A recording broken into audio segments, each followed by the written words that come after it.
Hello बच्चों, Kaushik science fun math मस्ती में आपका स्वागत है।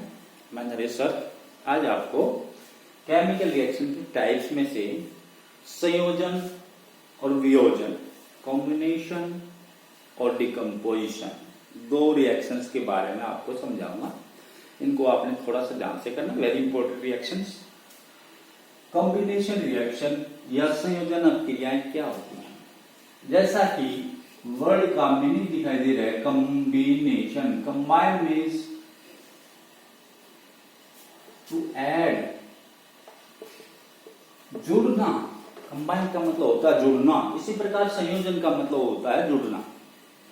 तो जैसा कि क्लियर इसकी रिएक्शन की वर्ड मीनिंग से ही पता लगने लग रहा है कि ऐसी रिएक्शन जिसके अंदर दो, minimum two, maximum more than two or more than two substances are added to form a single product।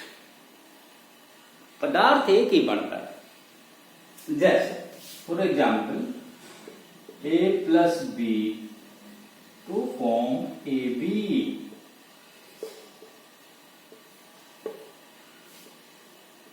दो सब्सटेंसेस हैं A and B, they are combined to each other to form a single product।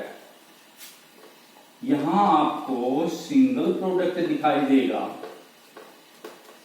अगर आपसे product अगर आपका single है किसी भी chemical reaction में, तो क्लियरली आप समझ जाएं कि वो आपकी कॉम्बिनेशन रिएक्शन का एग्जाम्पल है। टू और मोर देन टू सब्सटेंसेस, दो या दो से अधिक पदार्थ जुड़कर एक नया पदार्थ बनाते हैं। एक ही नया पदार्थ बनाते हैं, दो नहीं बनेंगे, तीन नहीं बनेंगे, सिंगल बनेगा, एक ही बनेगा। तो ऐसी अभिक्रियाओं को हम कॉम्बिनेशन रिएक्शन या संयोजन अभिक्रियाएं कहते हैं। जैसे एग्जांपल के रूप में हम लेते हैं मैग्नीशियम प्लस ऑक्सीजन, MgO। ये रिएक्शन आपके एक्टिविटी बेस्ड क्वेश्चंस के अंदर भी दी हुई है। मैग्नीशियम का एक रिबन है, मैग्नीशियम का एक रिबन है। जब आप इसको बर्न करते हैं, टेम्परेचर इसको देते हैं, बर्न करते हैं, तो ये व्हाइट पाउडर में चेंज हो जाता है। It is converted into white powder. और ये व्हाइट पाउडर आपका मैग्नीशियम ऑक्साइड है, MgO है। तो जब मैग्नीशियम रिबन को ऑक्सीजन की प्रेजेंस में बर्न किया जाता है, तो ये it is converted into magnesium oxide. तो ये व्हाइट कलर के पाउडर में कन्वर्ट हो जाता है। इस केमिकल रिएक्शन को हम कहते हैं कॉम्बिनेशन या संयोजन अभिक्रिया। और बहुत सारे एग्जांपल आप ले सकते हैं। C+O2 is converted into C2। अब आप इसे इधर देखिए, सिंगल प्रोडक्ट बन रहा है, इधर सिंगल प्रोडक्ट बन रहा है। तो ऐसे केमिकल रिएक्शंस को जिसके अंदर एक ही प्रोडक्ट बनता है मल्टीपल रिएक्टेंट्स से, अभिकारक ज्यादा होते हैं लेकिन उत्पन्न होने वाला एक ही पदार्थ होता है, ऐसी अभिक्रियाओं को हम कॉम्बिनेशन या संयोजन अभिक्रिया कहते हैं। और एग्जांपल ले लीजिए, जैसे CaO plus CO2, CaCO3, calcium oxide plus carbon dioxide, CaCO3 calcium carbonate का फॉर्मेशन होता है। तो सिंगल प्रोडक्ट का फॉर्मेशन होने लग रहा है। इसलिए ऐसी अभिक्रियाओं को हम संयोजन अभिक्रिया कहते हैं। तो संयोजन का मतलब होता है जोड़ के एक नया पदार्थ बनाना। इसके बाद में जो नेक्स्ट इक्वेशन है वो आपकी है decomposition reaction. Decomposition reaction very important. Decomposition reaction,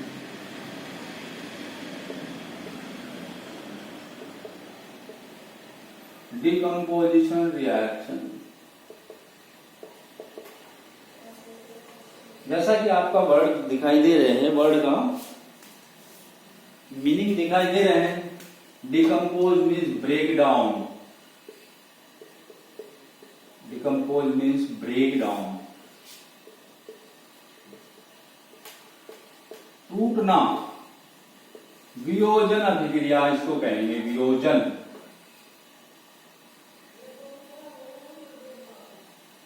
वियोजन अभिक्रिया, वियोजन या अपघटन अभिक्रिया भी कह देते हैं कई बार, वियोजन या अपघटन अभिक्रिया।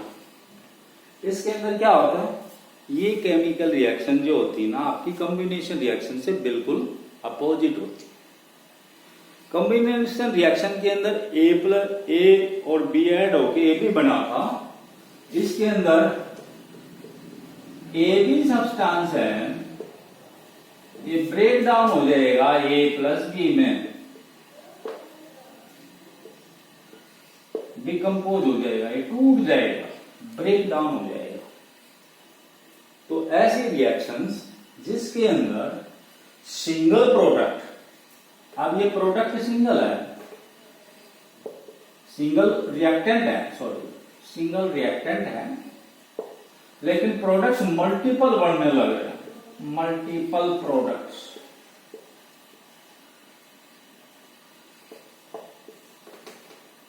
तो इस अभिक्रिया की पहचान ये है कि इसके अंदर जो आपकी लेफ्ट हैंड साइड है, रिएक्टेंट साइड है, उसके अंदर एक ही केमिकल कंपाउंड मिलेगा और जो प्रोडक्ट्स होंगे वो मल्टीपल होंगे, ज्यादा होंगे, ब्रेक डाउन होने के बाद में बनता है। और ये केमिकल रिएक्शन हमेशा इन दी प्रेजेंस ऑफ एनर्जी होती है, क्योंकि किसी भी चीज को तोड़ने के लिए we have to apply energy in any form, किसी भी फॉर्म के अंदर एनर्जी को हमने लगाना पड़ता है। तो ऐसी रिएक्शंस को हम डिकम्पोजिशन रिएक्शंस कहते हैं। जैसे कैल्शियम कार्बोनेट है,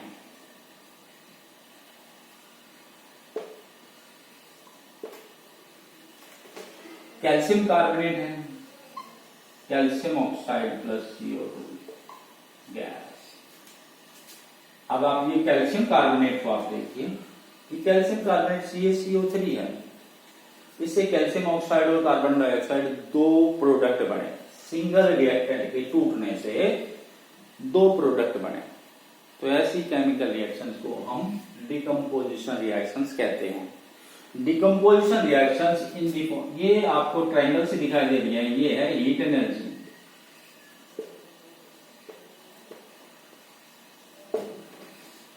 तो ऐसी केमिकल रिएक्शंस को हम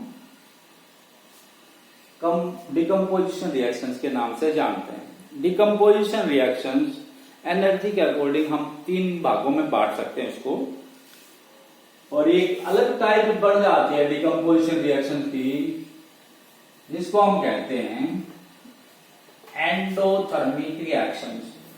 all decomposition reactions are endothermic reactions, endothermic reactions. अभी मैंने आपको बताया था कि सभी डिकम्पोजिशन रिएक्शंस के अंदर एनर्जी की जरूरत होती है, क्योंकि किसी भी चीज को तोड़ोगे तो we have to apply energy, उसको ऊर्जा देनी पड़ेगी, ऊर्जा से ही तोड़ेंगे। किसी भी चीज, पत्थर को हम तोड़ते हैं तो पत्थर को बीट करते हैं तो एनर्जी की जरूरत होती है, तो एनर्जी की सप्लाई देनी पड़ती है। ऐसी रिएक्शंस जो एनर्जी सप्लाई होने के बाद में स्टार्ट होती हैं, ऐसी रिएक्शंस को हम एंडोथर्मिक रिएक्शंस भी कहते हैं। All decomposition reactions are endothermic in nature, endothermic होती हैं सारी की सारी, जितनी भी डिकम्पोजिशन रिएक्शन होती हैं वो सारी एंडोथर्मिक होती है। तो एंडोथर्मिक या उष्माशोषी, हिंदी में इनको हम कहते हैं उष्माशोषी, जो उष्मा सोख कर चलती हैं, उष्मा सोख कर स्टार्ट होती हैं, जो उष्मा लेकर शुरू होती है, ऐसी अभिक्रियाओं को हम उष्माशोषी या एंडोथर्मिक रिएक्शंस कहते हैं। The reactions which starts after gaining energy are called endothermic reactions. उनको हम एंडोथर्मिक रिएक्शंस के रूप में जानते हैं। इनको हम तीन टाइप में डिवाइड कर सकते हैं। जैसे फर्स्ट टाइप हमारी है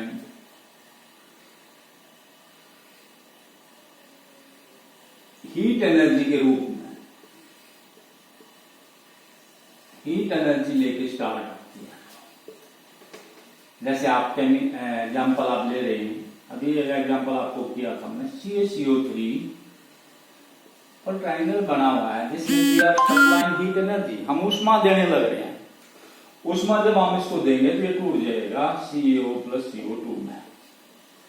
तो क्लियर दिखाई दे रहा है, हीट के द्वारा डिकम्पोज हुआ ये सब्सटेंस हीट एनर्जी की सप्लाई के बाद में डिकम्पोज होके ये प्रोडक्ट बनाए, इसलिए हमको ऐसी रिएक्शंस को हम थर्मल डिकम्पोजिशन भी कहते हैं। Thermal decomposition, thermal decomposition, thermal means heat, therm means heat, heat के द्वारा डिकम्पोजिशन हो रहा है, इसलिए ऐसी रिएक्शंस को हम थर्मल डिकम्पोजिशन कहते हैं। एक तो टाइप ये है जिसके अंदर हीट के द्वारा डिकम्पोजिशन हुआ, एक डिकम्पोजिशन हुआ बाय इलेक्ट्रिकल एनर्जी, ऊर्जा जो दी गई वो करंट के रूप में दी गई, जैसे वाटर है H2O, इसके अंदर जब हम इलेक्ट्रिक करंट पास करते हैं, इलेक्ट्रिक एनर्जी देते हैं, करंट जब हम पास करते हैं तो it will convert into hydrogen gas and oxygen gas. ये लिक्विड था H2O और ये आपका सॉल्टी वाटर होना चाहिए, क्योंकि प्योर वाटर बैड कंडक्टर होता है इलेक्ट्रिसिटी का, उसमें से इलेक्ट्रिसिटी पास करेंगे तो करंट पास नहीं होगा। उसमें सोल्ट डाल दीजिए या थोड़ा एक बूंद एसिड की डाल दो या बेस डाल दो, ताकि उसके अंदर से कंडक्शन स्टार्ट हो जाए, इलेक्ट्रिसिटी उसमें से पास होने स्टार्ट हो जाए। तो जब हम इसमें से इलेक्ट्रिसिटी पास करते हैं, इलेक्ट्रिक करंट पास करते हैं, एनर्जी देते हैं, electrical energy, it is converted into hydrogen and oxygen. दो गैस आपकी इसके अंदर से रिलीज होती है, हाइड्रोजन और ऑक्सीजन। इसके लिए एक एक्टिविटी भी आपके बुक के अंदर दी गई है, ये एक्टिविटी बेस्ड क्वेश्चंस के अंदर भी आ जाता है। कई तरह के क्वेश्चन इसमें से आते हैं, पूछे जाते हैं आपसे। इसको आप बैटरी के पॉजिटिव नेगेटिव टर्मिनल से जोड़ देते हैं। ये स्विच है, ये बैटरी है, इसके ऊपर इन्वर्ट करके टेस्ट ट्यूब रख देते हैं और इसके अंदर वाटर फिलअप कर देते हैं। टेस्ट ट्यूब इक्वल है, दोनों का साइज एक इतना है। इन्वर्ट करके टेस्ट ट्यूब इसके ऊपर रख दिया और पानी इसके अंदर डाल दो, सॉल्टी वाटर। और जब हम इसका स्विच ऑन करते हैं तो हम देखते हैं कि बबल्स इसमें दिखाई देने स्टार्ट हो जाते हैं, बुलबुले निकल देंगे, बुलबुले दोनों टेस्ट ट्यूबों में निकलते हैं। इसका मतलब ये है कि इसमें हाइड्रोजन और ऑक्सीजन गैसें रिलीज हो रही हैं।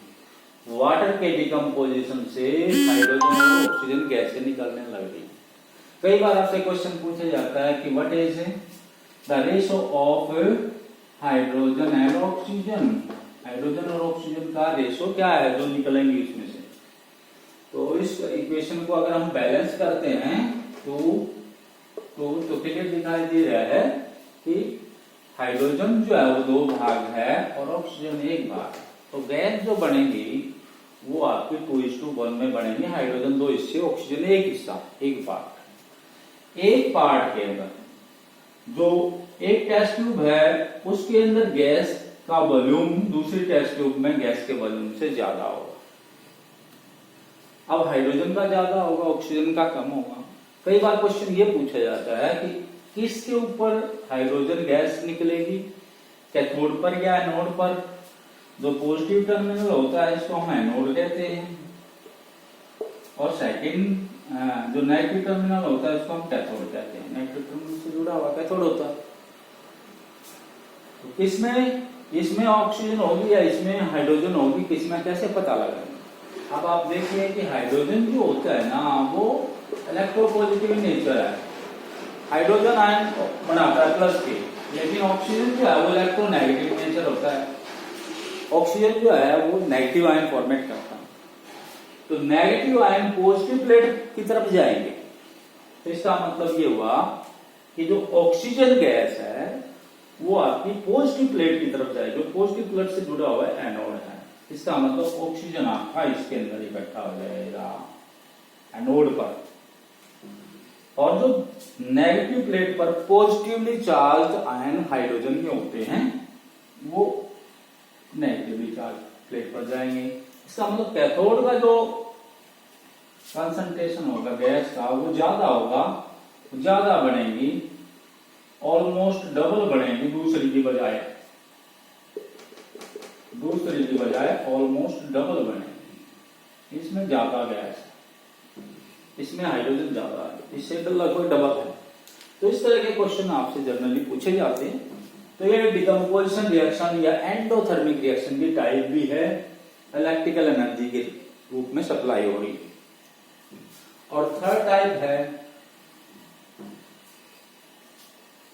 एंडोथर्मिक रिएक्शन की एक थर्ड टाइप भी है जो कि आपकी decomposition bye solar energy AgCl, sunlight, solar energy, silver chloride. जब उसको सनलाइट में सूर्य के प्रकाश में रखते हैं तो it will decompose into silver and chlorine. Silver और क्लोरीन गैस में बदल जाता है। इसी तरह की केमिकल रिएक्शन है AgBr की। इसको भी सनलाइट में रखेंगे, सूर्य के प्रकाश में जब हम रखते हैं तो ये सिल्वर प्लस ब्रोमीन गैस में कन्वर्ट हो जाता है। ये जो रिएक्शन है आपकी, ये बहुत इंपॉर्टेंट रिएक्शन है और इस रिएक्शन को यूज किया जाता है ब्लैक एंड व्हाइट फोटोग्राफी में। Very important question, black and white photography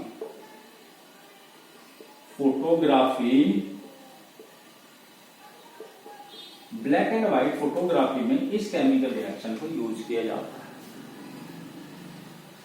तो ये सनलाइट की प्रेजेंस में हो रही है, डिकम्पोजिशन है, क्योंकि एनर्जी के रूप में एनर्जी सप्लाई हो रही है, इसलिए इनको हम एंडोथर्मिक रिएक्शन भी कहते हैं।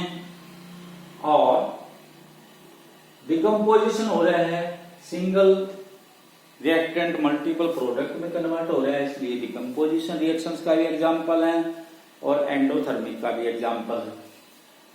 क्योंकि ये सनलाइट की प्रेजेंस में होता है इसलिए इनको हम फोटोकेमिकल रिएक्शन भी कह देते हैं, फोटोकेमिकल रिएक्शंस।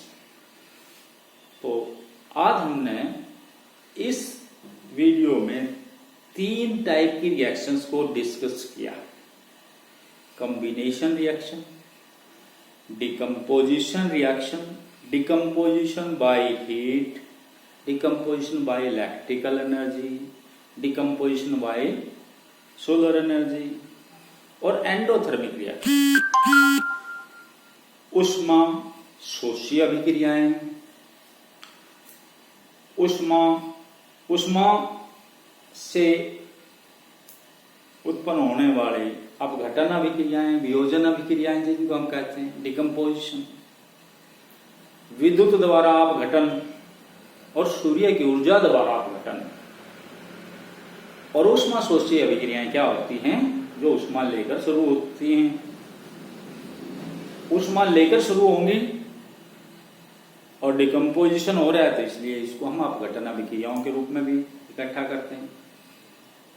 थैंक यू बच्चों।